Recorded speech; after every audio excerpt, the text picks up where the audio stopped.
playing from Bhavya Bharat.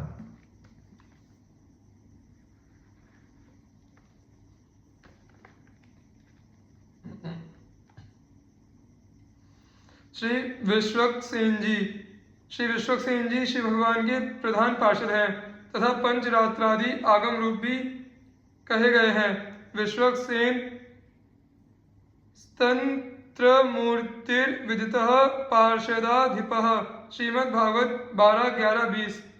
भगवान विष्णु के पार्षदों में इनका वही स्थान है जो शिवगणों में श्री गणेश जी का। इस संप्रदाय की आदि प्रवर्तिका भगवती लक्ष्मी ने सर्वप्रथम इन्हीं को श्री नारायण मंत्र की दीक्षा दी थी। विश्वक्सेन जी भगवान विष्णु के निर्माल्यधारी कहे जाते हैं। वे चतुर्भुज हैं। उनके हाथों में शंख, चक्र, गदा और पद्म रहते हैं। वे श्वेत पद्म पर विराजमान रहते हैं। वाम बीज मंत्र से उनकी पूजा होती है। ये भगवान विष्णु की पूजा सपर्या में सदा संलग्न रहते हैं। भगवान विष्णु के विशेष पूजन में इनका भी साथ में पूजन होता है। भगवत भक्तों पर इनका बड़ा ही अनुग्रह रहता है। श्री षटकोपाचार्य। तमिल वैष्णव संतों में महात्मा षटकोप का स्थान बहुत ऊंचा और आदर के योग्य गिना जाता है। इनका तमिल नाम नम्मालवार है और तमिल इन्हें जन्मसिद्ध वैष्णव मानते हैं। इनके प्रसिद्ध नाम षटकोपन और मारन भी हैं। ये भगवान विष्णु के प्रमुख पार्षद विश्वक्सेन के अवतार माने जाते हैं। षटकोप के पिता का नाम करिमारन था।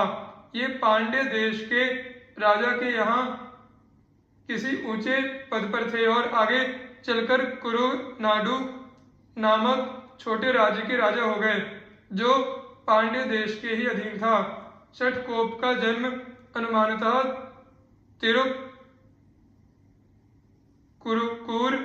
नामक नगर में हुआ था जो तिरुनेलवेली जिले में ताम्रपर्णी नदी के तट पर अवस्थित था।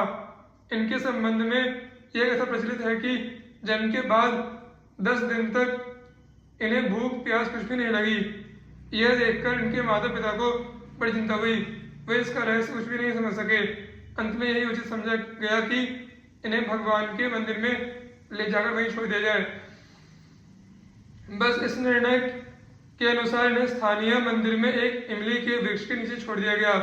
तब से लेकर 16 वर्षीय अवस्था तक बालक नम्मालवार उसी इमली के पेड़ के कोटर में योग की प्रक्रिया से ध्यान और भगवान श्री हरि के साक्षात्कार में लगे रहे।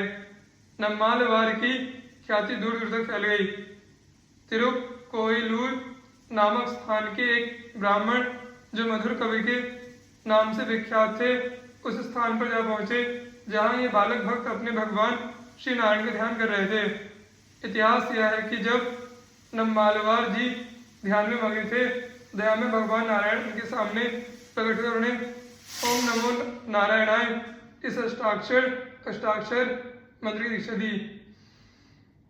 बालक षटकोप पहले से ही विशेष शक्ति संपन्न थे और अब तो वे महान आचार्य तथा धर्म के उपदेष्टा हो गए। कहते हैं कि नम्मालवार 35 वर्ष की अवस्था तक इस मर्त्य लोक में रहे और इसके बाद उन्होंने अपने भौतिक विग्रह को त्याग दिया। कहा जाता है इनके जीवन का अधिकांश भाग राधा भाव में बीता। वे सर्वत्र सब समय सारी परिस्थितियों घटनाओं में अपने इष्ट देव में ही रमे रहते।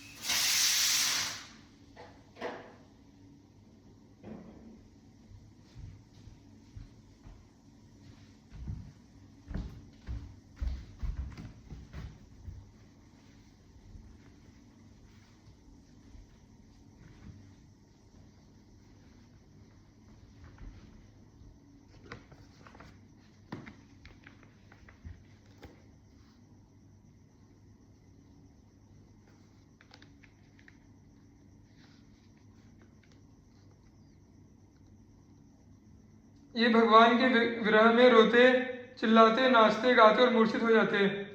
इसी बीच में इन्होंने कई भक्तिभावपूर्ण धार्मिक ग्रंथों की रचना की जो बड़े विचारपूर्ण, गंभीर और भगवत प्रेरित जान पड़ते हैं। इनके प्रधान ग्रंथों के नाम तिरुविरुत्तम, तिरुवाशिरियम, पेरिया, तिरुबंध और तिरुवायमोली हैं। महात्मा षटकोप के ये 4 ग्रंथ 4 वेदों के तुल्य माने जाते हैं। इन चारों में भगवान श्री हरि की लीलाओं का वर्णन है और ये चारों के चारों भगवत प्रेम से उत्प्रोत हैं। ग्रंथकार ने अपने को प्रेमिका के रूप में व्यक्त किया है और श्री हरि को प्रियतम माना है। तिरुविरुत्तम में आदि से अंत तक यही भाव भरा हुआ है। इनके ग्रंथों में से अकेले तिरुवायमोली में, जिसका अर्थ है पवित्र उपदेश, 1000 से ऊपर पद हैं। दक्षिण के वैष्णवों के प्रधान ग्रंथ दिव्य प्रबंधम के चतुर्थांश में इसी के पद संग्रहित हैं। मंदिरों में धार्मिक साहित्य में तिरुवायमोली का अपना निराला ही स्थान है। वहाँ इसके पाठ का महत्व उतना ही माना जाता है जितना वेदाध्ययन और वेद पाठ का, क्योंकि इसमें वेद का सार भर दिया गया है।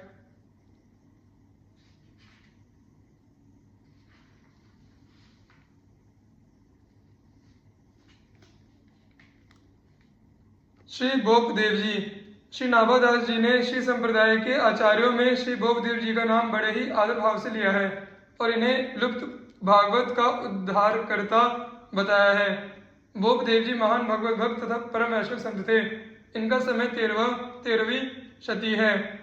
ये धर्मशास्त्र के महान निबंध ग्रंथ चतुर्वर्ग चिंतामणि के प्रणेता हेमाद्री के सभासद थे और हेमाद्री देवगिरी के राजा रामचंद्र के मंत्री थे। मंत्री प्रवर हेमाद्री की प्रसन्नता के लिए श्री बोपदेव ने भागवत धर्म प्रधान अनेक ग्रंथों की रचना की। भागवत तत्व का वर्णन करने के लिए उन्होंने जिन 3 ग्रंथों का निर्माण किया उनके नाम हैं परमहंस प्रिया, हरि लीलामृत और मुक्ताफल।